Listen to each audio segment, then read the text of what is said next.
하나님께서 우리를 천국을 침노하는 자로 회복시키시고, 그래서 하나님의 나라의 온갖 비밀들을 이 땅 가운데서 누리며 세상 가운데 그 행복을 흘려보내는 자로 우리를 부르셨습니다. 이 그리스도인의 삶을 이렇게 설명하고 있는 것입니다. 그런데 이왕이면 하나님께서 내가 너희들에게 정말 큰 은혜를 주었으니 너희들이 풍성히 누렸으면 좋겠다, 이렇게 말씀하시면 좋을 텐데 왜 이렇게 침노 한다는 이 단어, 그리고 막 빼앗는다 이런 단어를 쓰면서 또 헷갈리게 하시는 거예요. 이게 무슨 뜻이지? 하나님 왜 이렇게 말씀하실까? 이 내용에 보면은요, 우리에게 그 굉장한 자발성을 하나님이 요구하고 계시고, 그리고 하나님께서 우리에게 굉장한 도전, 그리고 어떤 의미에서 그 폭력성을 하나님이 우리에게 요구하시는 것처럼 그렇게 보입니다. 이런 방법을 통해서 우리가 하나님의 자녀의 복을 누린다, 하나님 이렇게 말씀하시는 거죠.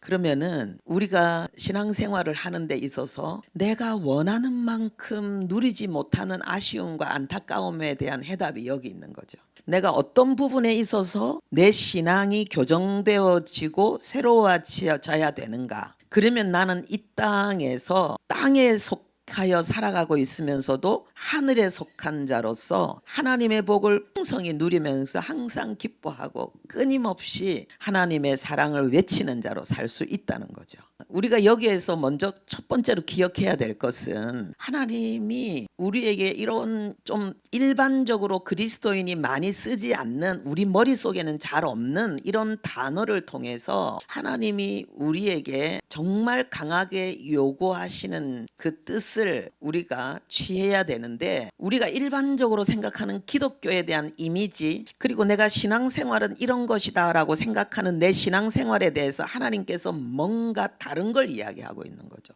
충격요법을 통해서 복음이 뭔가, 구원이 뭔가. 복음은 구원이잖아요. 이 구원이 복원이라는 걸 하나님이 깨닫게 하시는 거예요.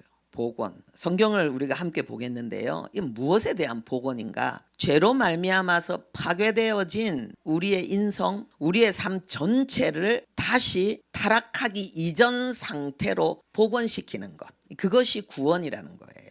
그러면은 우리가 그 상태로 가야 되지 않겠습니까? 창세기 1장 27절 28절 여러분 빨리 펴보시고, 그리고 먼저 읽도록 하겠습니다. 여기 27절에는요, 하나님이 하나님의 형상대로 우리 인간을 지어하셨다. 남자와 여자가 다 하나님의 형상대로 창조되어졌다라는 내용이 나옵니다. 그리고 28절에는요, 그렇게 하나님의 형상으로 지음받은 남자와 여자에게 하나님이 복을 주시는데, 그 복이 생육하고 번성하고 충만하고 정복하고 다스리는 삶이다, 이렇게 설명하고 있습니다. 구원이 뭐냐? 원래 하나님이 인간에게 주셨던 그 삶으로 돌아가는 거예요. 그러면 그 삶은 뭐냐? 왕의 삶이에요. 왕이 항상 수동적으로 사는 모습이 아니고, 왕은 일반적으로 굉장히 능동적으로 살아갑니다. 하나님께서 복을 주셨다 그랬잖아요. 이 복이라는 말은 이게 바라크라는 단어거든요. 이 바라크라는 단어인데 이건 찬양한다 이런 뜻이에요. 물론 이 속에는 무릎을 꿇는다 이런 의미도 들어 있습니다. 이것은 우리가 하나님과 함께 완전한 연합이 되어진 상태, 그래서 하나님의 사랑을 내가 기뻐 노래하는 그 상태, 하나님이 그것을 우리에게 복으로 주셨다는 것입니다. 이 땅에 수많은 사람들이 복이라고 생각하는 게 많아요. 잘생긴 것, 그 다음에 뭐 키도 늘씬한 것, 그 다음에 머리도 똑똑한 것, 그러면서도 아주 친화력이 좋아서 많은 사람들을 이렇게 친구로 이렇게 소유하고 있는 것, 친구가 많은 것, 그리고 하는 일마다 너무나도 성공적으로 잘해가지고 자기 속에 있는 모든 재능을 너무나도 멋지게 다 표출하고 표현해내는 것, 그래서 굉장히 사람들이 부러워하는 성공적인 삶을 사는 것, 복이죠. 그걸 우리는 일반 은총이다 이렇게 이야기합니다. 그런데 성경이 말하는 최고의 복은 뭐냐? 하나님을 노래하는 거예요. 하나님께 받은 사랑이 너무 많아서 하나님을 너무 많이 알고 담고 그래서 하나님의 뜻을 향해서 그 길을 걸어가는 그 바라크의 복, 하나님을 노래하는 자가 되는 것, 이게 최고의 복입니다. 그리고 하나님을 노래하는 자의 삶은 뭐냐? 생육하고 번성하고 정복하고 다스리는 자의 삶이에요. 우리가 세상 사람들이 앞에 이야기한 이런 것들을 많이 가지고 누리면서도 진짜 행복하지 않다고 고백하는 사람들이 많아요. 생육할 때에, 번성할 때에 사람들의 인기와 칭찬과 박수갈채가 아니라, 사람들 앞에 뽐내는 것이 아니라 생육할 때, 번성할 때에, 무언가를 정복할 때에, 그리고 내가 실제로 다스리고 관리할 수 있는 그런 능력을 발휘한다고 느껴질 때에 인간은 행복한 거예요. 그래서 어떤 분이 얘기했다고 하잖아요. 이 세상은 소비의 행복으로 우리를 유혹한다는 거예요. 이것 먹으면 행복하고, 이렇게 여행하면 멋있고, 이런 것들을 즐기면, 이런 것들을 소유하면 그게 행복인 것처럼, 그렇게 이 자본주의 사회는 그렇게 우리를 유혹하고 있는데, 진정한 행복은 거기 없고, 오히려 그로 인한 행복은 오히려 우리를 더 불안하게 하고 우리를 더 우울하게 하고 낙심시킵니다. 그게 과학적으로 나오잖아요. 그런 걸로 인해서 우리가 도파민이 우리 몸에서, 뇌에서 많이 나오게 되면은 결국은 그 반대 현상이, 이 뇌의 건강을 위해서 반대 현상이 일어나게 돼 있다는 거예요. 그래서 진정한 행복은 어디에서? 생산에서 오는 것이다. 소비의 행복이 아니라 생산의 행복이 진정으로 큰 행복이고, 이 생산의 행복은 부작용이 없어요. 그래서 우리가 하나님 안에서 생육하고 번성하고 그리고 정복하고 다스리는 이 삶은 생산의 삶이에요. 성령 충만할 때에 이 삶이 우리에게 이루어지는 거죠. 하나님의 사랑을 노래할 만큼 우리가 행복하면 이렇게 되어지게 돼 있습니다. 자, 그러면은 하나님이 우리를 범죄, 타락 이전의 삶으로 우리를 복원시킨 것이 구원이라면은, 거기에 대해서 가장 최고의 그런 오염되지 않는 원형 그대로의 삶의 모습을 볼 수 있는 데가 딱 한 군데 있어요. 창세기 2장이에요. 창세기 2장에 보면은 아담이 2장 18절부터 쭉 보면은요, 하나님께서 아담에게 그 짐승을, 하나님께서 새와 그리고 짐승들과 이런 것들을 지으시고 흙으로 만드시고 아담 앞에 데리고 와서, 여기 보세요. 19절에 여호와 하나님이 흙으로 각종 들짐승과 공중의 각종 새를 지으시고 아담이 무엇이라고 부르나 보시려고 그것들을 그에게로 이끌어 가시니 아담이 각 생물을 부르는 것이 곧 그 이름이 되었더라. 이 모습이에요. 하나님이 이걸 우리에게 딱 제시하는 거예요. 여러분, 이걸 통해서 느낄 수 있는 게 뭘까요? 하나님은 창조를 완성하셨거든요. 그런데 하나님은 완성하시고 거기에서 제일 중요한 마지막 그 이름표를 달아주는 일을 하나님은 직접 하지 않고 아담에게 시켰어요. 이건 꼭 뭐와 같냐 하면은요, 운동 경기를 이렇게 치르고 난 다음에 금메달을 땄는데 그 금메달을 목에 거는 일을 하나님이 아담에게 대신 맡긴 거예요. 그러니까 손흥민 선수가 골을 많이 넣어서 최고 선수가 되었다. 그러면은 앞에 나가서 뭐 트로피를 받거나 메달을 따거나 하잖아요. 근데 손흥민 선수가 안 나가고 하나님이 손흥민 선수가 나한테 기회를 주면 내가 가서 손흥민 선수가 받아야 될 트로피를 내가 받고 메달을 내가 따는 거예요. 너무 멋있지 않습니까? 할렐루야. 하나님이 왜 이렇게 하실까요?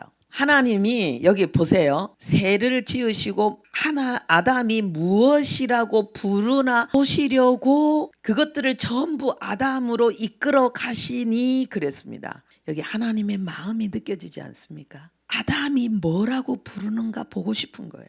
그리고 아담이 부르는 모든 것을 그 이름으로 인정하시고 그 이름으로 하나님이 수동적으로 아담의 능동적인 역사에 하나님이 수동적으로 거기에 반응하시고 함께하고 있는 거예요. 하나님이 우리를 구원하셔서 우리에게 이 삶을 회복시킨 거예요. 그래서 오늘 제목이 뭐예요? 내가 먼저.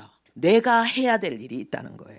그런데 여기 잠깐 보면은요, 좀 이상해요. 18절에 보면은 하나님이 사람이 혼자 있는 것이 좋지 못하니 배필을 지으리라 말씀하셨잖아요. 그 다음에는 하나님이 아담을 잠들게 하시고 갈비뼈를 뽑아서 하와를 만들어서 결혼시키는 장면이 먼저 나와야 되잖아요. 그 다음 딱 나와야 되잖아요. 근데 그게 안 나오고 지금 그 다음에 생뚱맞게 19절이 뭐냐, 하나님이 흙으로 지으시고 이름 짓는 이 장면이 왜 나올까? 이 순서가 뭘까? 왜 이 장면이 나오는가? 그리고 난 다음에 하나님이 하와를 만드셔서 하나님께서 딴딴딴딴 결혼시키고 내 뼈 중에 뼈요 내 살 중에 살이라 고백하게 만들거든요. 사람들이 질문합니다. 교회가 먼저인가 가정이 먼저인가? 여러분 어떻게 생각하십니까? 교회가 뭐예요? 하나님과 나와의 관계가 형성되어진 그곳이 성전이고 거기가 교회예요. 그죠? 교회가 먼저죠. 그러니까 그 속에서 뭐가 이루어졌어요? 하나님은 가정을 세우시. 하나님은 교회 안에서 가정을 세우시는 거예요. 오늘날 너무나 많은 사람들이 결혼하고 이혼합니다. 사랑해서 결혼했는데 왼수야 그럽니다. 교회가 안 돼서 그래요. 교회 속에서 가정이 세워질 때는 내 뼈 중에 뼈요 내 살 중에 살이 되는 거예요. 여러분 그 은혜가 여러분들에게 있기를 바랍니다. 자, 하나님이 그래서 하나님의 백성들에게 구원받은 하나님의 백성들에게 요구하시는 게 있어요. 요구하시는 게 시편 81편 10절에 보면은요 9절과 10절에 보면은 다른 신을 섬기지 말라. 너희 중에 다른 신을 두지 말고 이방 신에게 절하지 말라. 그러면서 하나님이 뭐라고 하시느냐? 나는 너희를 애굽에서 구원해낸 여호와, 나는 너를 애굽에서 구원해낸 여호와 너의 하나님이니 입을 크게 열라 내가 채우리라. 이렇게 말씀하십니다. 우리가 이 세상에서 잘 살고 싶어서 성공하고 싶어서 행복하고 싶어서 우리는 온갖 우상을 온갖 신을 찾고 예배합니다. 돈신, 그죠? 그 다음에 지혜의 신, 어떤 유능함의 신, 잘남의 신, 뭔가 우리는 수많은 신을 우리는 가지면은 내가 진짜 행복할 것 같고 성공할 것처럼 느껴지는데 하나님은 그거 다 버리라. 내가 너의 소원을 입을 크게 열라는 말은 뭡니까? 담대하게, 확실하게, 당당하게, 무조건 네가 원하는 것을 다 나에게 토해내라. 그러면 내가 채우겠다. 다른 신이 필요 없다는 거예요. 내가 너의 소원을 너의 바람을 내가 채우겠다. 하나님 이렇게 말씀하시는 거예요. 나보고 네가 먼저 입을 열면 내가 너를 채워줄 것이다. 너의 필요에 채워줄 것이다. 이게 그리스도인의 삶이라는 거예요. 그리고 하나님이 마태복음 6장에는 뭐라고 말씀하십니까? 6장 3절에 먼저 그 나라와 그 의를 구하라. 그리하면 네가 이 삶에 필요로 하는 수많은 모든 경제적인 것뿐만 아니라 그와 관계된 모든 삶의 영역을 내가 해결해 주겠다. 여러분 이건 믿어집니까? 먼저 하나님을 내가 먼저 하나님을 찾을 때 하나님이 내 삶을 책임지고 돌보겠다는 것입니다. 그러면서 하나님이 마태복음 7장 7절부터 뭐라고 말씀하십니까? 구하라 주실 것이요. 찾으라 찾을 것이요. 두드리라 열릴 것이다. 어느 아버지가 떡 달라는 아들에게 돌을 주며 생선 달라는 아들에게 뱀을 주겠느냐. 내가 너희가 구하는 것 찾는 것을 두드리는 것을 내가 좋은 것으로 응답하겠다. 여기서 이 좋은 것은 아가도스예요. 이것은 뭐냐 하면요 훌륭한 것, 우수한 것, 아름다운 것, 탁월한 것 주겠다는 거예요. 천국을 침노한다는 것은 내가 먼저 하나님 앞에 해야 될 일을 하는 건데 그것은 내 입을 크게 열어서 내가 정말 필요로 하고 구하고 사모하는 것들을 하나님 앞에 요구하고 그것을 쥐어내는 걸 이야기하는 거예요. 여기까지 이야기하면 많은 사람들이 먼저 그 나라와 그 일을 구하라. 그리고 구하라 했기 때문에 이거는 기도를 많이 하라는 이야기구나 이렇게 생각할 거예요. 여러분 기도 많이 했는데 응답 받았습니까? 기도 많이 한 만큼 응답 너무 많이 받아가지고 행복합니까? 이 단어는요 두 단어가 다 기도하라는 단어가 아니에요. 먼저 그 나라와 그 일을 구하라. 이 말은요 이것은 찾으라 이 말이에요. 찾으라 이 말은 고대 그 헬라 문헌에 보면은요 이 말은 지식을 추구하라 이 말이에요. 먼저 그 나라와 그 일을 구하란 말은 하나님의 뜻, 하나님의 의도, 하나님의 나라는 어떻게 움직이는가 여기에 대해서 공부하라는 거예요. 공부하라는 거예요. 네가 이해가 될 만큼, 네가 확 열릴 만큼 나는 하나님의 자녀로서 어떻게 살아야 되겠다. 그것이 여러분의 마음속에 그냥 당연하게 이해되어지고 납득되어질 만큼 공부하라는 거예요. 그 다음에 마태복음 7장에 구하라 이 말은요 요청하라 이 말이에요. 요청하라, 요구하라. 너의 몫을, 너의 권리를 당당하게 하나님 앞에 요구하라는 거예요. 우리가 기도 많이 하는 게 나쁜 건 아닌데 공부 안 하고 그리고 무조건 내 소원만 그냥 바라는 식으로 하다 보면은 우리는 빈약할 수밖에 없어요. 기도 내용도 빈약하고 우리가 누려야 될 훨씬 더 많은 것들을 우리는 놓치게 돼 있다 이 말이죠. 그리고 하나님이 우리에게 마태복음 16장에 천국 열쇠를 준다 그랬잖아요. 이 열쇠는 하나의 열쇠가 아니고 열쇠 꾸러미를 이야기하는 거예요. 호텔 같은 데 가보면은 열쇠 꾸러미는 아무나 들고 있는 게 아니죠. 하나님이 만능 열쇠를 우리에게 주셨다는 거예요. 만능 열쇠를. 열쇠 꾸러미를 하나님 나한테 주셨다는 거예요. 그 열쇠 가지고 뭐 하냐? 나중에 천국 갈 때 문 열고 들어가는 열쇠가 아니에요. 이 열쇠는요, 그리스도인으로서 내가 이 땅을 살아가는 데 있어서 내가 열어야 될 문이 많다는 거예요. 그래서 하나님이 뭐라고 말씀하셨느냐? 내가 너에게 열쇠를 주는데 너희들이 땅에서 풀면 하늘에서도 풀리고 땅에서 너희들이 묶으면 하늘에서도 묶는다. 우리가 이 땅을 그리스도인으로 살아가는 데 있어서 내가 열어야 될 게 있고 내가 묶어야 될 게 있잖아요. 예수의 이름으로 묶고 예수의 이름으로 푸는 것. 이 땅에서 그리스도인의 삶을 위하여, 왕의 삶을 위하여 내가 묶고 푸는 권위를 사용하라는 거예요. 예수 이름으로. 할렐루야. 내가 먼저 이걸 할 때 내가 먼저 묶으면 하나님이 묶어주시는 거예요. 하늘에서 묶어요. 내가 마음으로 뜻으로 하나님 앞에 묶어버리면 이게 다 묶여버린다는 거예요. 내가 풀어버리면 다 풀린다는 거예요. 여러분, 배우자를 묶지 마십시오. 여러분의 배우자에 대해서 못마땅하게 여기고 부정적으로 보고 의심하고 불안해하고 그 남편을 다 묶는 거예요. 아내를 다 묶는 거예요. 하나님처럼 바라봐야 돼요. 장점, 좋은 점. 사랑은 뭐예요? 사랑은 모든 것을 믿으며, 사랑은 모든 것을 참으며, 사랑은 악한 것을 생각지 아니하며. 여러분들이 배우자에게 풀 때 자식에게 의심과 불안과 두려움의 그런 것들을 아예 묶어버리고 사랑과 믿음과 소망을 풀어낼 때에 자식들의 삶이 풀리는 거예요. 어둠이 떠나가는 거예요. 거기서 배우자들의 영혼이 바뀌는 거예요. 그래서 우리가 자식을 위해서 막 애태우는 것보다 먼저 해야 될 것은 내 속에 묶인 걸 먼저 풀어야 돼. 내 속에 부정적인 걸 먼저 몰아내야 되는 거예요. 그런 은혜가 여러분들에게 있기를 바랍니다. 하나님이 우리에게 먼저 이렇게 구하라고 말씀하시고, 먼저 공부하고, 먼저 하나님 앞에 요청하고, 이런 것들을 열쇠를 풀고 하나님이 먼저 우리가 할 것을 요구하시는데 우리는 그렇게 잘 안 되는 거예요. 잘 안 되잖아요. 그죠? 자신이 없잖아요. 이래도 되나 저래도 되나. 예수님 나 치료해 주시면 좋을 텐데 주님이 원하시면은 내가 치료될 줄로 믿습니다. 그랬더니 뭐라고 합니까? 네가 의심하지 아니하면은 네가 믿으면 그대로 된다. 내가 원하느냐 원하지 않느냐 네 그거 걱정하고 있냐. 네 속에 있는 불신앙부터 먼저 제거해라. 하나님이 이렇게 말씀하시는 거예요. 우리가 하나님이 주신 이 왕의 삶을 배우지 못하는 이유, 이것을 우리가 훈련하고 이것을 실제로 삶으로 나타내지 못하는 이유가 뭐겠습니까? 몰라서, 그리고 오해해서예요. 우리가 먼저 고난에 대해서 우리가 그 전에 우리가 은혜에 대해서 우리는 잘 모르고 있어요. 그래서 우리는 은혜는 뭐라고 생각하느냐? 은혜는 받는 거다 이래 생각하는 거예요. 은혜는 받는 거다. 그래서 은혜 받으면은 땡이야. 그런데 그 자연인의 생명으로 살아가는 사람들, 그런 사람들의 특징의 은혜는 뭐냐 하면 내가 지금 바라는 거 있는데, 기대하는 거 있는데, 뭔가 낙심이 되는데 뭔가 이렇게 용기를 팍 북돋아주면 은혜가 되는 거예요. 그런데 또 지성인으로 신앙생활하는 사람들은 뭐냐면 내가 뭔가 지적 호기심이 있는데, 지적 목마름이 있는데 그게 채워지면 와 할렐루야 하는 거예요. 그거 아니에요. 그거는 전부가 아니에요. 그건 시작일 뿐이에요. 은혜는, 우리는 지금까지 은혜를 너무 받는 것으로만 생각해 왔다는 거예요. 그 다음에 하나님이 은혜에 대해서 우리에게 요구하시는 건 뭐냐? 네가 받았다면 그 다음에는 반응하라.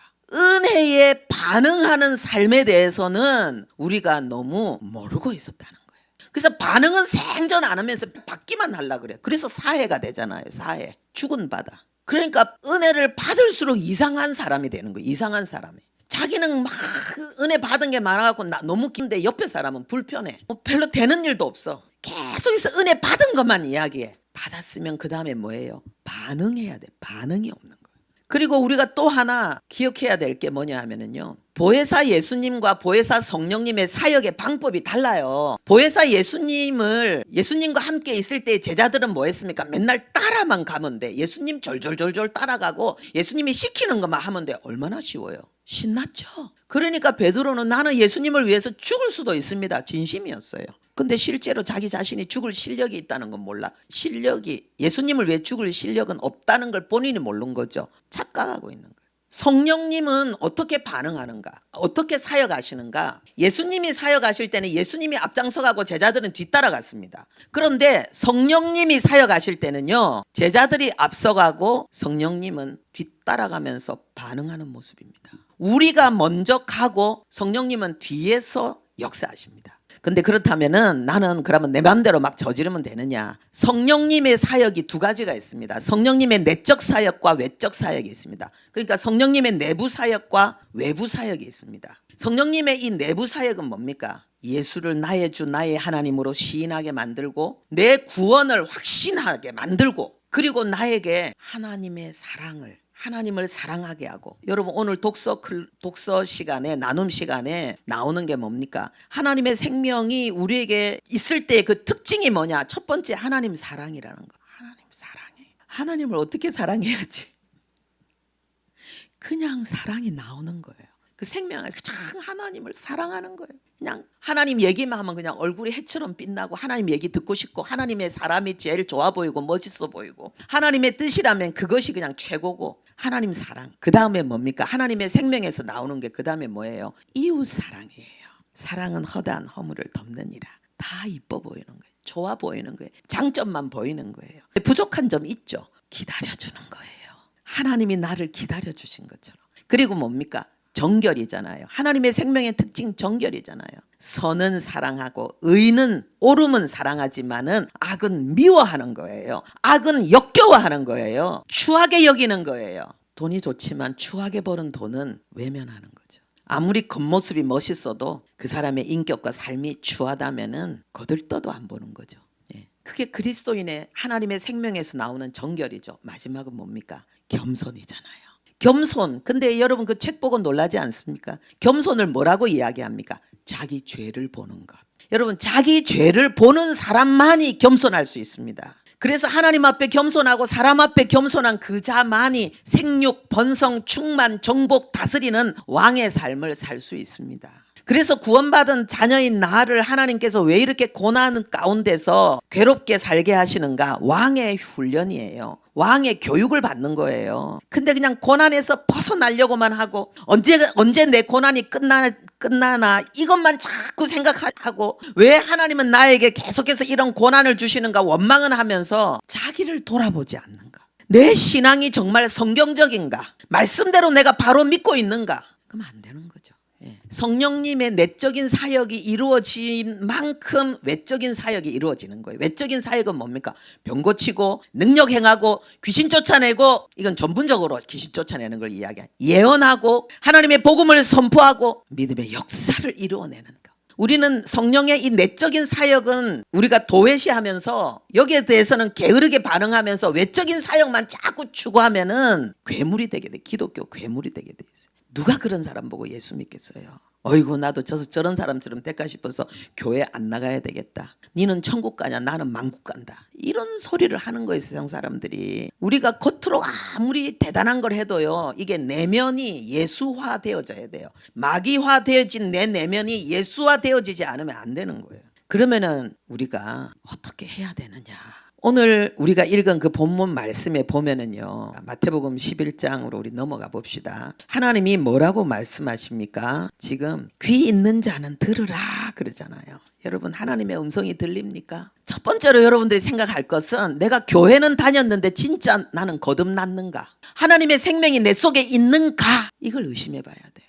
많은 사람들이 교회 다니는 걸 예수 믿는 거라고 생각합니다. 그러면서 기독교인의 여러 가지 활동을 하는 것을 영적인 성장이라고 생각합니다.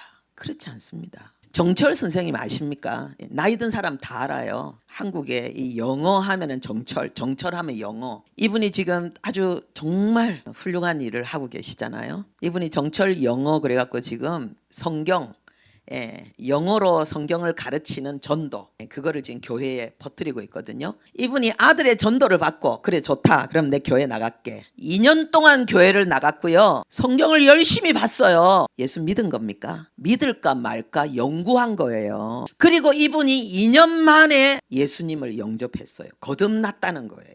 그게 뭡니까?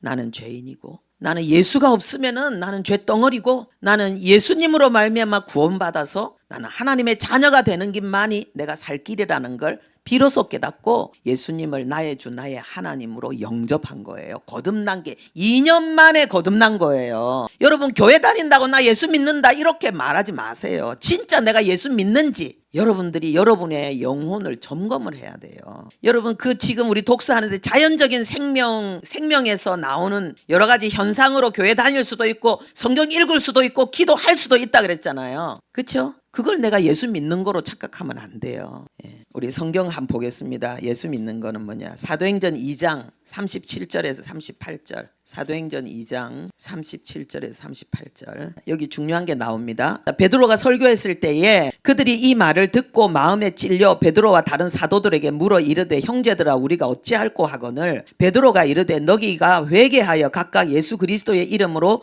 세례를 받고 죄 사함을 받으라. 그리하면 성령의 선물을 받으리니. 여기에서 이 성령의 선물을 받는다는 것은 하나님의 생명이 내 속에 들어온다는 이야기예요. 마음이 찔리는 게 은혜예요. 마음에 찔리는 게 은혜예요. 근데 이게 구원은 아니에요. 마음에 찔리는 자가 그 다음에 뭐 했습니까? 회개하는 거예요.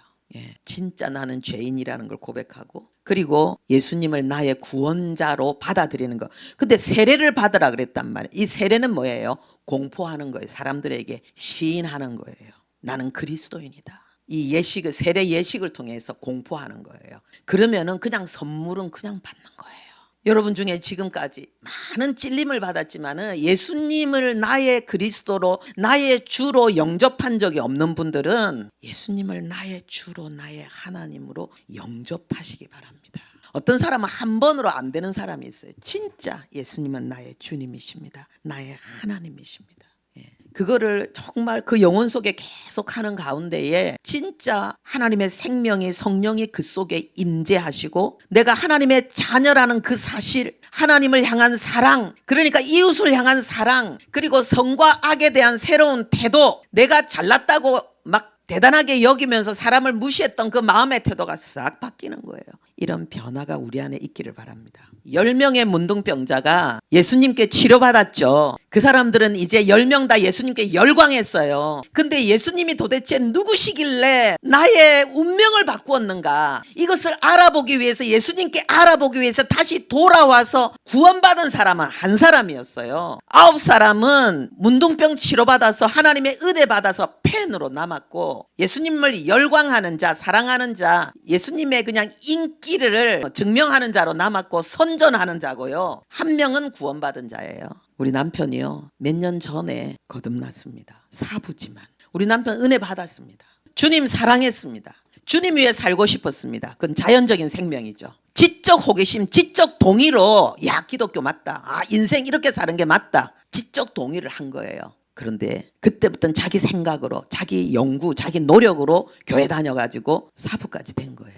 그런데 하나님의 생명이 그 안에 없으니까 하나님에 대한 사랑, 이웃에 대한 사랑, 그리고 정결, 겸손 안 되는 거예요.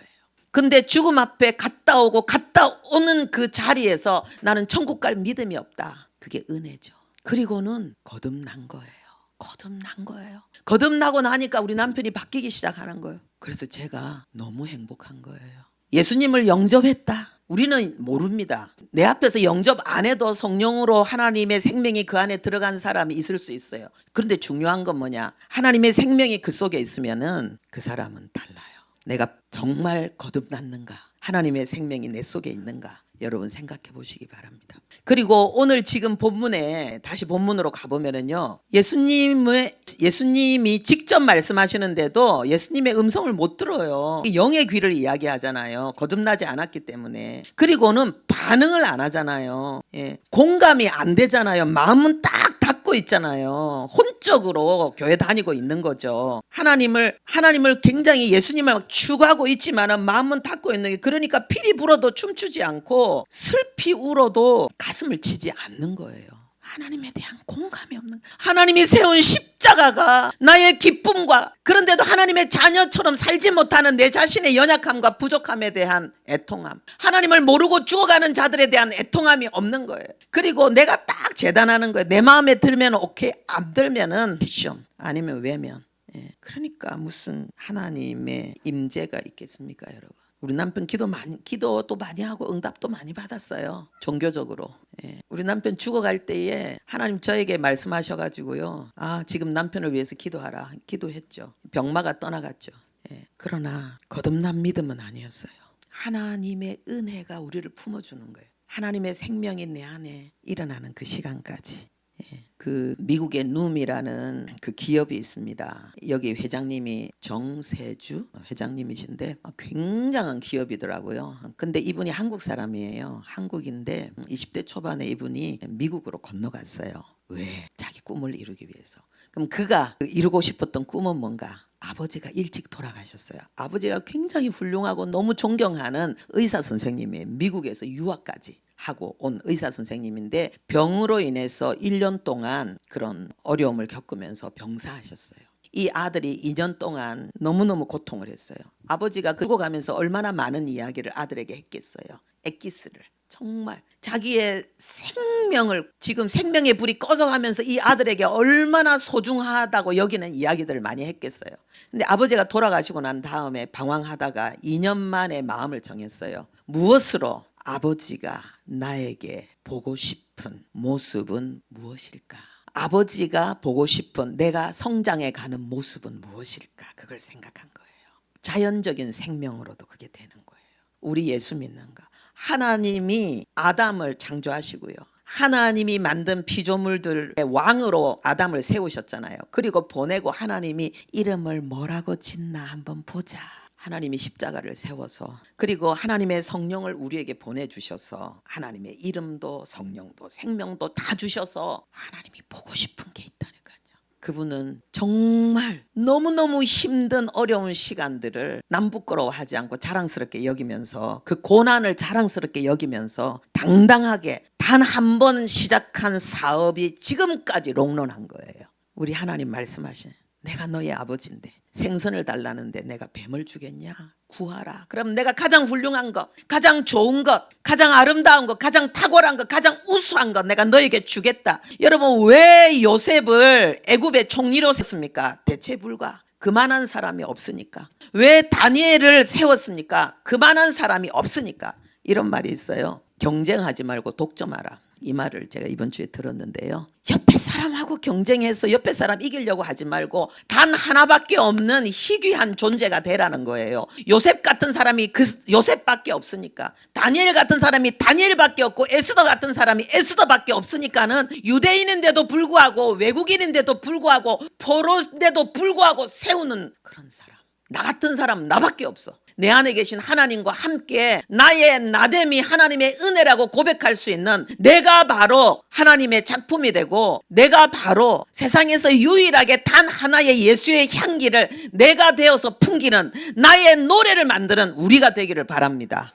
우리 성찬 준비하시고요. 네, 기도하겠습니다.